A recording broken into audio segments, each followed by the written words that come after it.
आज की ये जीवन बदल देने वाली कहानी है श्री कृष्ण जी, द्रौपदी और भीष्म पितामह की। आप इस कहानी में जानेंगे कि कैसे एक प्रणाम आपके प्राणों को भी बचा सकता है। तो चलिए पहले कहानी सुनाता हूं। एक दिन दुर्योधन के व्यंग्य से आहत होकर भीष्म पितामह घोषणा कर देते हैं कि मैं कल पांडवों का वध कर दूंगा। उनकी घोषणा का पता चलते ही पांडवों के शिविर में बेचैनी बढ़ गई।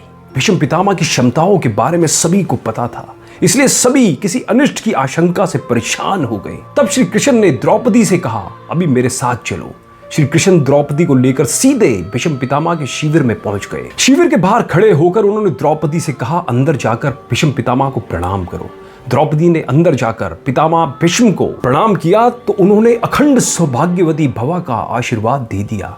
फिर उन्होंने द्रौपदी से पूछा कि वत्स, तुम इतनी रात में अकेली यहाँ कैसे आई हो? क्या तुमको श्री कृष्ण यहाँ लेकर आए हैं? तब द्रौपदी ने कहा कि हाँ, और वह कक्ष के बाहर खड़े हैं। तब भीष्म पितामह भी कक्ष के बाहर आ गए और दोनों ने एक दूसरे को प्रणाम किया। भीष्म पितामह ने कहा, मेरे एक वचन को मेरे ही दूसरे वचन से काट देने का काम श्री कृष्ण ही कर सकते हैं। शिविर से वापस लौटते समय श्री कृष्ण ने द्रौपदी से कहा कि तुम्हारे एक बार जाकर पितामह को प्रणाम करने से तुम्हारे पतियों को जीवन दान मिल गया। अगर तुम प्रतिदिन भीष्म, धृतराष्ट्र, द्रोणाचार्य आदि को प्रणाम करती होती और दुर्योधन, दुशासन आदि की पत्नियों भी पांडवों को प्रणाम करती होती तो शायद इस युद्ध की नौबत ही ना आती। तात्पर्य, वर्तमान में हमारे घर में जो इतनी समस्याएं हैं उनका भी मूल कारण यही है कि जाने अनजाने अक्सर घर के बड़ों की अपेक्षा हो जाती है।